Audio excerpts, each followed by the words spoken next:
Olá galera, aqui é o professor Jean Valnei. Eu estou começando aqui um projeto com vocês que é um projeto de estudando por questões. Veja, como é que funciona isso? Vocês sabem, você que vem estudando para concurso, você sabe que sem fazer questões da banca, do cargo que você pretende, não tem como você ser aprovado. Você precisa conhecer a banca, você precisa conhecer como é que a banca trabalha com os assuntos que você está estudando. Então, para você complementar, você precisa responder questões. Então, esse é o projeto. A gente só vai responder questões. Vamos começar respondendo questões do CESP, de Direito Penal, por assuntos. Então, vamos responder questões do CESP, de Direito Penal, Direito Processual Penal, Direito Administrativo e Direito Constitucional. Ok? Vamos começar por diversas áreas, incluindo policial, tribunais e assim vai. Beleza? O nosso primeiro vídeo vai tratar dos conceitos iniciais, aplicação da norma penal e princípios penais. Vamos responder aqui algumas questões tratando desses temas. Então, ao final, ou agora mesmo, você já pode fazer vou fazer aquela choradeira, né? Que é o quê? Curte o vídeo, né? Dá o joinha, compartilha com os amigos, né? Comenta aí embaixo, qualquer dúvida também pode fazer pergunta. Tem aí no vídeo meu WhatsApp, certo? Então pode mandar perguntas pelo WhatsApp. O material em PDF vai estar na descrição do vídeo. Então espero que vocês gostem. Vamos lá, vamos começar tratando da primeira questão, que é a questão do CESP. Ela fala assim: selecionar aqui a caneta. Com relação ao tempo e ao lugar do crime e a aplicação da lei penal no tempo, julgue o item seguinte. O Código Penal adota a teoria da atividade, segundo o qual o delito deverá ser considerado praticado no momento da ação e da omissão. Ok? Então veja, até aí, se você lembrar do artigo 4º que diz: considera-se praticado o crime no momento da ação ou omissão, ainda que outro seja o momento do resultado. Até esse ponto a questão está correta. O problema vai ser o que vem depois. E o local do crime deverá ser aquele que tenha ocorrido a ação ou omissão. E vocês sabem que o local do crime, de acordo com o artigo 6º, né, que é o lugar do crime, ele diz que considera-se praticado o crime no lugar em que ocorreu a ação ou omissão, no todo ou em parte, bem como onde se produziu ou deveria produzir o resultado. Faltou essa parte final aí de onde se produziu ou onde deveria produzir-se o resultado. Então a questão ela está errada. Veja, um grande macete, que é um macete bem conhecido já pelos professores, é o mnemônico luta. É o mnemônico luta, que diz o quê? Luta, o LU é o quê? Lugar do crime. Eu utilizo a teoria da ubiquidade. A teoria da ubiquidade é aquela teoria adotada lá no artigo 6º do Código Penal, artigo 6º do CP. Lá no artigo 6º ele diz: considera-se praticado o crime no lugar em que ocorreu a ação ou omissão, no todo ou em parte, bem como onde se produziu ou deveria produzir-se o resultado. Ok? Já o TA é o tempo do crime. O tempo do crime é a teoria da atividade. A teoria da atividade. Desculpa a letra, porque assim eu escrevo na tela e a tela não ajuda muito, sei lá, ela escorrega, mas vamos lá. Quem sabe um dia eu compro uma luz eletrônica para facilitar, mas para a gente começar a dar para a gente, vamos iniciar dessa forma. Então veja, qual é a teoria da atividade? A teoria da atividade, ele fala aqui, lá no artigo 4º, né? Lá no artigo 4º do Código Penal, artigo 4º do Código Penal, ele fala aqui: considera-se praticado o crime no momento da ação ou omissão. Então é no momento da ação ou omissão. Aí ele fala ou omissão, ainda que outro seja o momento do resultado. Então não importa qual foi o momento do resultado, o que vai importar para o tempo do crime vai ser o momento da ação ou da omissão. Ok? Vamos lá para a segunda pergunta. Concurso PGE de Pernambuco, ele diz: com relação ao tempo e ao lugar do crime e a aplicação da lei penal no tempo, julgue o item seguinte. A superveniência de lei penal mais gravosa, veja, vai vir uma lei penal mais gravosa, que que a anterior, não impede que a nova lei se aplique aos crimes continuados e aos crimes permanentes, caso o início de sua vigência da referida lei seja anterior à cessação da continuidade ou da permanência. Veja, essa questão aí, ela fala sobre os crimes continuados e os crimes permanentes. Primeiro, você tem que entender que, vamos imaginar aqui que eu tenha uma linha do tempo. Vamos imaginar que o indivíduo ele praticou um crime nesse ponto, na data de hoje. Hoje é dia 29/7. Ele praticou um crime A. Esse crime A, ele é um crime permanente.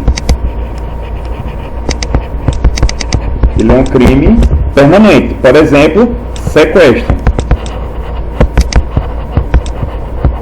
Sequestro. Veja, vamos imaginar que ele sequestrou o indivíduo, uma pessoa, né? Hoje, dia 29/7. Quando for agora, no dia 1º/8, entra em vigor uma nova lei, dizendo que o sequestro, agora, ele tem pena de 30 anos.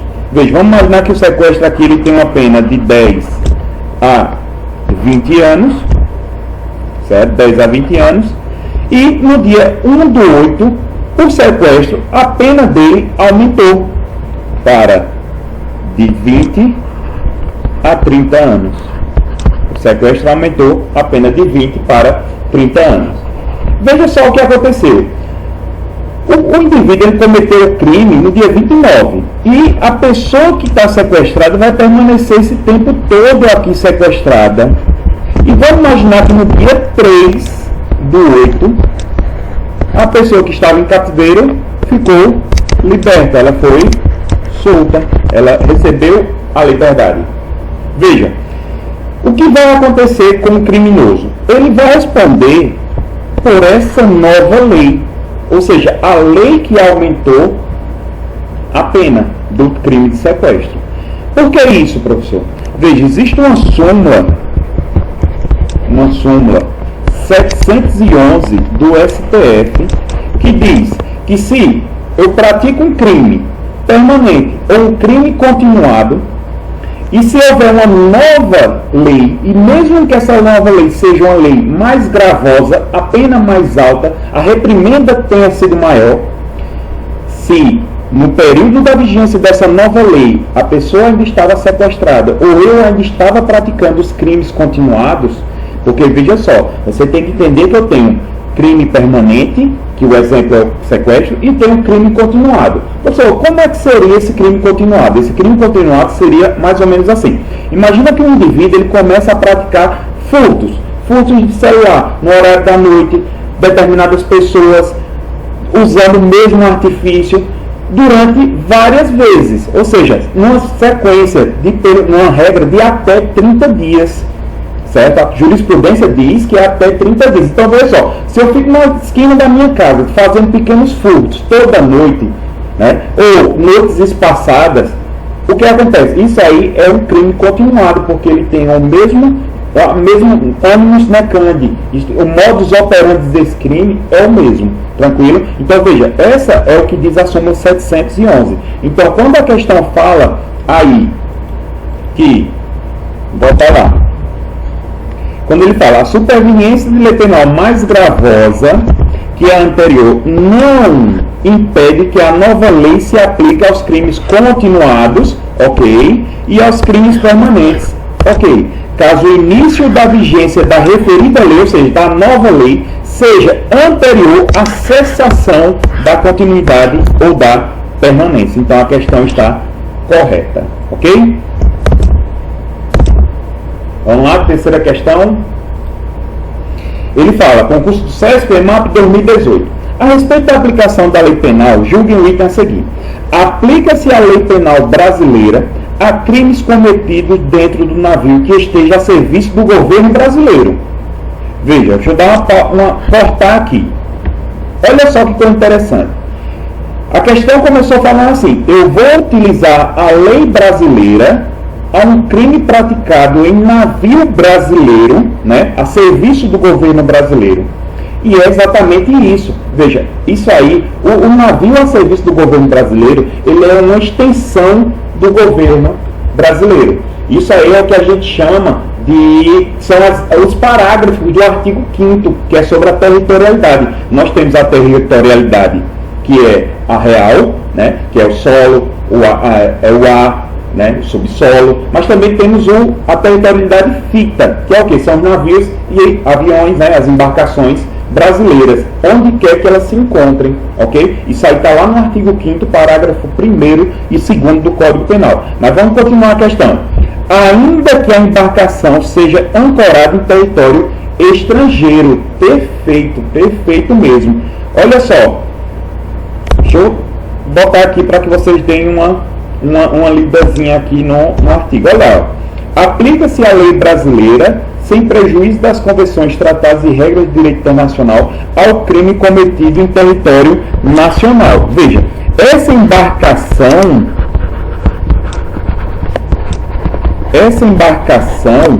ela é um território chamado território ficto. Ou seja, território ficto. É o famoso faz de conta. Certo? Aí lá no parágrafo 1º diz o seguinte: para efeitos penais, considera-se como extensão do território nacional as embarcações e aeronaves brasileiras, de natureza pública ou a serviço do governo brasileiro, onde quer que elas se encontrem. Perfeito? Então, o parágrafo 1º do artigo 5º responde à nossa questão. Então, nossa questão está correta. Tranquilo?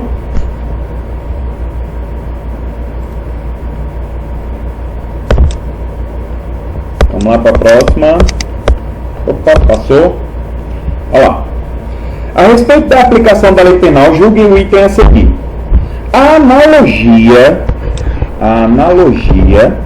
constitui meio para suprir lacuna do direito positivado. Até aqui, tá ok. Veja, o que seria a analogia? A analogia é você pegar um caso semelhante, né, para aplicar em um caso que a lei deixou uma lacuna. Certo? Isso aí é uma analogia. Só que você vai ter que ter cuidado para não misturar com... Deixa eu anotar aqui, para que vocês entendam. Analogia é diferente de interpretação analógica. Certo? Interpretação analógica. Veja só. Olha que coisa interessante.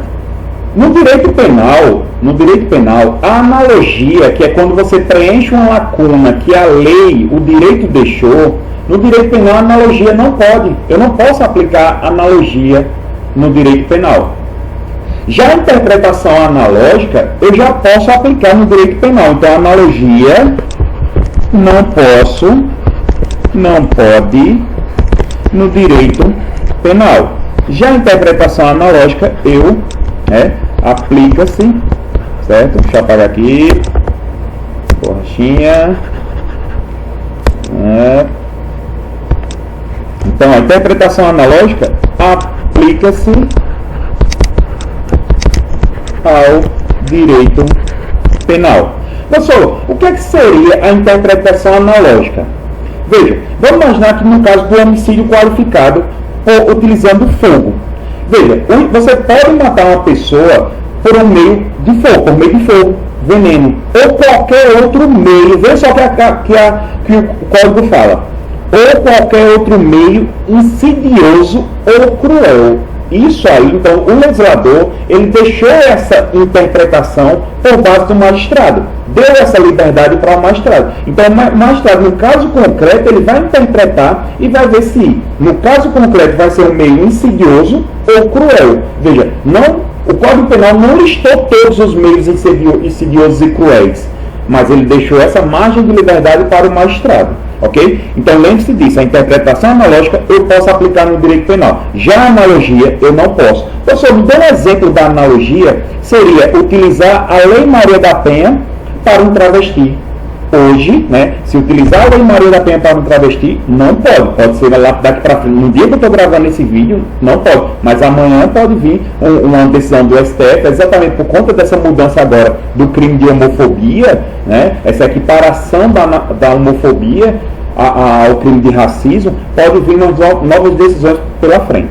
Tranquilo? Então vamos voltar aqui na questão. Opa. Cadê?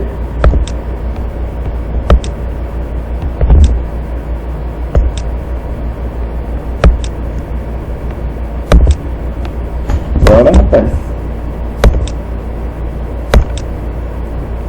Olha lá. Mas em direito penal, a aplicação, a analogia constitui meio para suprir a lacuna do direito positivado, ok. Mas em direito penal só é possível a aplicação analógica da lei penal in bonum partem, em atenção ao princípio da reserva legal, expresso no artigo 1º do Código Penal. Veja, a questão, ela está correta. Por quê? Veja, a analogia não pode no direito penal como regra. Mas eu posso utilizar a analogia como exceção para o quê? Para beneficiar o réu. Ok? Para beneficiar o réu. Ainda está ruimzinho aqui porque eu ainda estou mexendo aqui no programa e ele ainda está dando pau ainda nesse programazinho aqui que eu estou usando para escrever na tela. Mas vamos lá. Primeiro vídeo, né? Vamos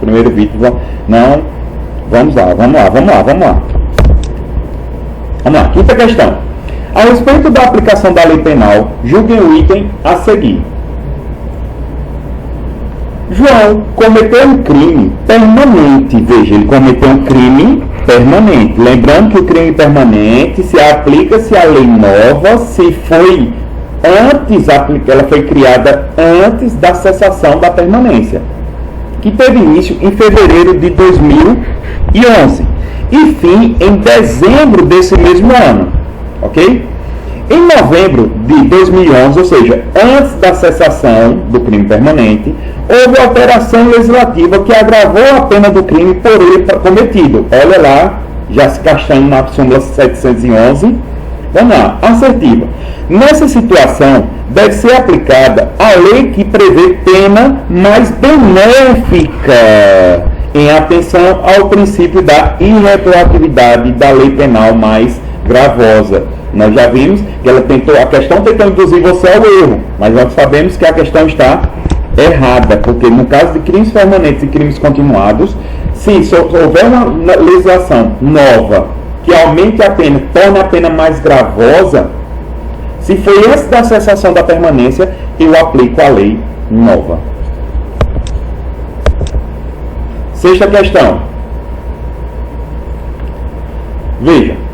A respeito da aplicação da lei penal, julguem o item a seguir. No ordenamento jurídico brasileiro, é adotada a teoria da ubiquidade quando se fala em tempo do crime.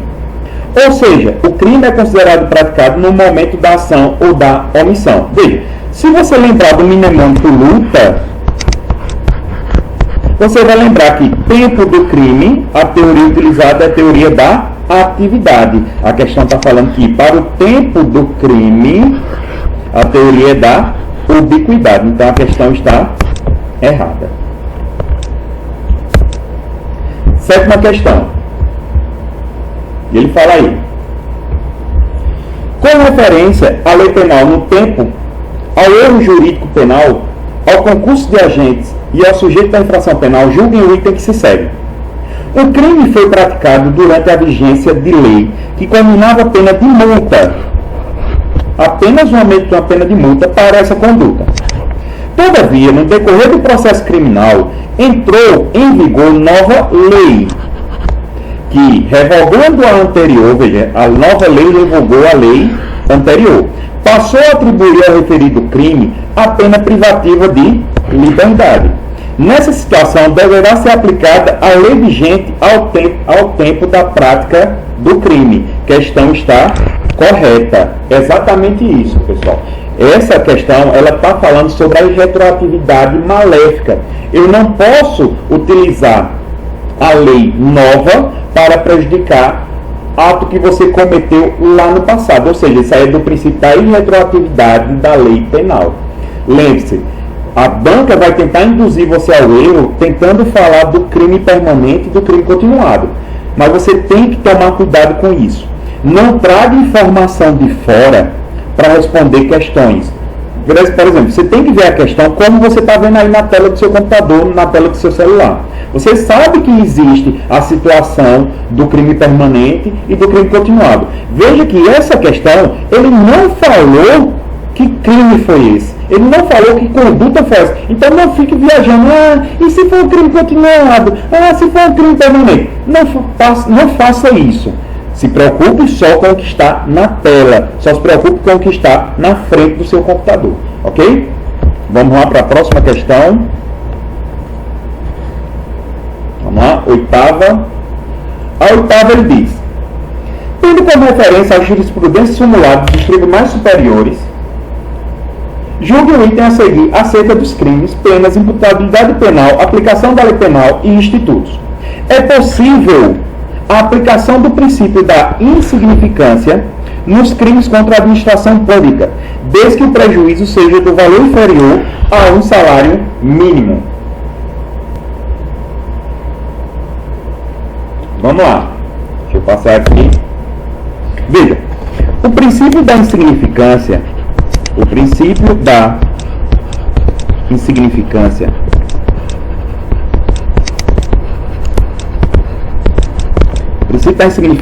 ele exclui. Deus. Vamos lá, deixa eu tomar aqui, deixa de escorregar. Vamos apagar logo tudo. Vamos lá. Opa. Aí.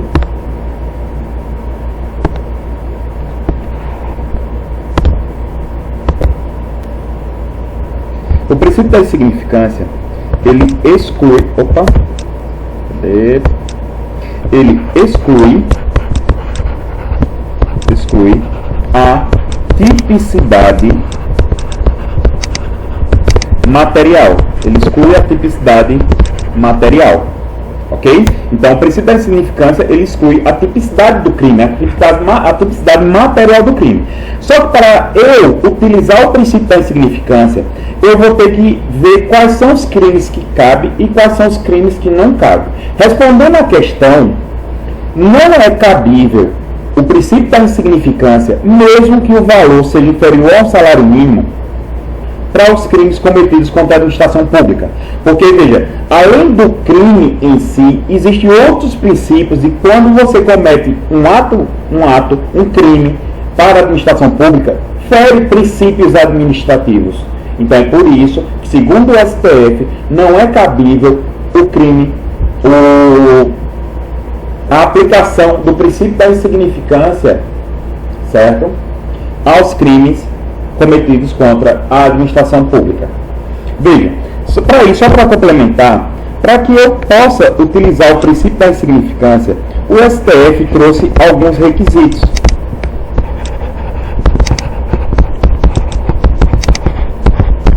O STF trouxe alguns requisitos que eu memorizo da forma MARI, certo? Eu utilizo como mnemônico MARI. Qual é o primeiro? Mínima ofensividade da ação, ausência de periculosidade, reduzido grau de reprovabilidade e a inexpressividade da lesão jurídica. Inexpressividade da lesão jurídica. Então vamos lá. Mínima ofensividade da ação, ausência de periculosidade, reduzido grau de reprovabilidade e inexpressividade da lesão jurídica provocada. Ok? Então esses aí são os requisitos, que são chamados de requisitos objetivos do princípio da insignificância. Ok? Então a questão está errada. Vamos lá, questão 9. Questão 9 diz assim: tendo como referência a jurisprudência simulada dos tribunais superiores, julguem o item a seguir acerca dos crimes, penas e imputabilidade penal, aplicação da lei penal e institutos. Tratando-se de crimes permanentes, aplica-se a lei penal mais grave se essa estiver em vigência antes da cessação da permanência. Veja só, a quantidade de questões falando sobre a súmula 711 do STF não é brincadeira, né? Então você vê que cai bastante, principalmente com a banca CESP. Então a questão ela se encontra correta. Depois eu tenho que ver. Vamos lá, 10. Em 7 de janeiro de 2017, João praticou conduta que à época configurava como crime punível com prisão. O resultado desejado pelo autor, no entanto, só foi alcançado 2 meses depois, ou seja, em 7 de março do mesmo ano, momento no qual a conduta criminosa tinha previsão de ser punida com pena menos grave de restrição de direitos. Nessa situação hipotética, de acordo com a lei penal, João não poderá ser condenado à pena de prisão em razão da retroatividade da lei penal mais benéfica. Correto, a questão está correta. Veja, como é que funciona isso? Você tem que entender que eu tenho aqui a linha do tempo do crime. Hoje, dia 29 do 7. Certo? Eu tenho uma lei A que pretende ter, ela tem uma aplicação de um crime de 1 a 4 anos. E no dia 1 do 8 surge uma nova lei, a lei B, que revoga a lei A, dizendo que agora o crime vai ser de 2 a 8. Se vai revogar a lei A, essa lei A não vai existir. Agora vamos pensar da seguinte maneira: o indivíduo cometeu o crime nessa data, certo? Ou seja, a atividade foi nessa data. Só que o resultado pretendido só vai ocorrer no dia 5 do 8. E a questão, por conta da questão da retroatividade da lei penal maléfica, eu não posso retroagir essa lei B para atingir a ação do indivíduo lá no dia 29 do 7, por conta do princípio da irretroatividade da lei penal maléfica. Lembre-se que a lei penal ela só pode retroagir se for para beneficiar o réu. Tranquilo? Então a questão 10 se encontra correta. Questão 11. A questão 11 diz o seguinte: mesma conversa, certo? A mesma história. Em 7 de setembro de 2017, João praticou uma conduta que configurava crime punível com prisão.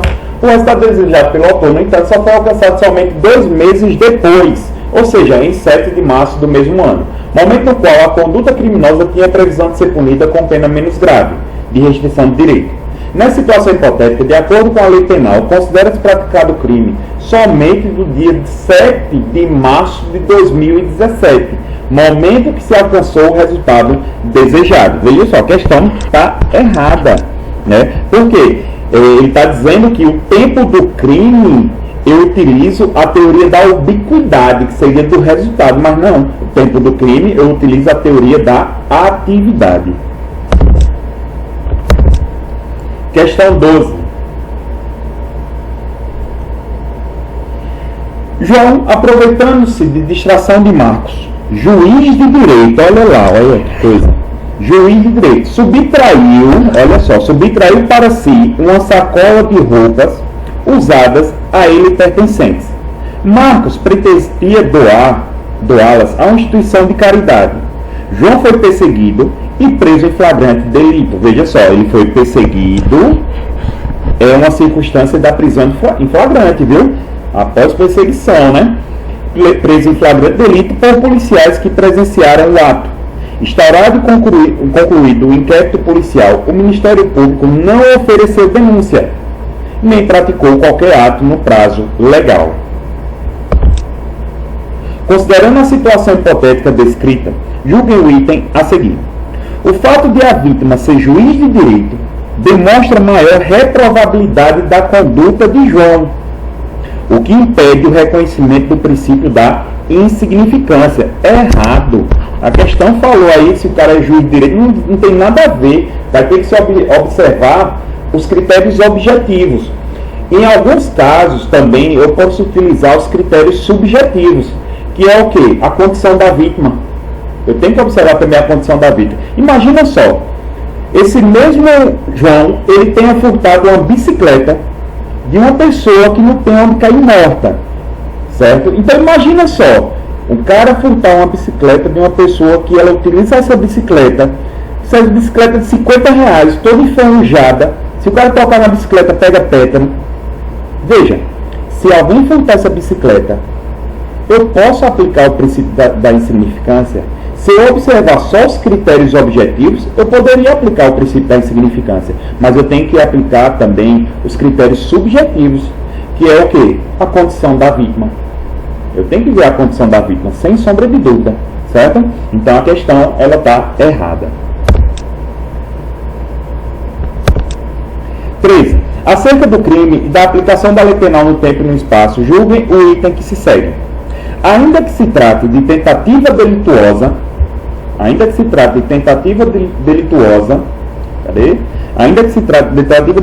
considera-se lugar do crime não só aquele onde o agente tiver praticado os atos executórios, mas também aquele onde se deveria produzir-se o resultado. Veja, lugar do crime, eu utilizo a teoria da ubiquidade. Então, a questão está correta.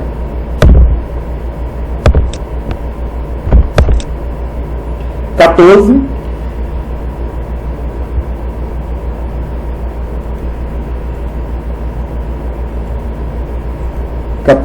Vamos lá. Em relação à aplicação da lei penal e aos estudos de arrependimento eficaz e do erro de execução, julguem o item a seguir.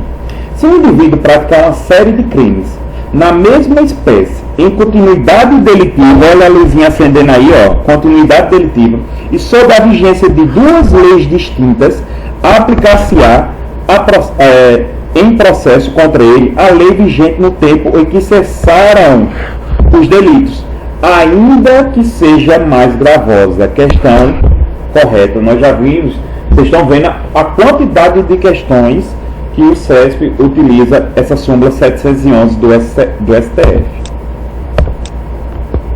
Beleza, última questão. Acerca do crime e da aplicação da lei penal no tempo e no espaço, julguem o item que se segue. A lei mais benéfica, veja, lei mais benéfica, deve ser aplicada pelo juiz quando da aprovação da sentença. Até aqui tudo bem. Em decorrência do fenômeno da ultratividade, mesmo já tendo sido revogada a lei que vigia no momento da consumação do crime. Vamos lá, aí a questão vai responder logo a questão, né? A questão está correta, mas deixa eu explicar uma coisa para vocês. Veja, eu tenho o princípio da extratividade. Só que esse princípio da extratividade, ele se divide em dois. Ele se divide no princípio da retroatividade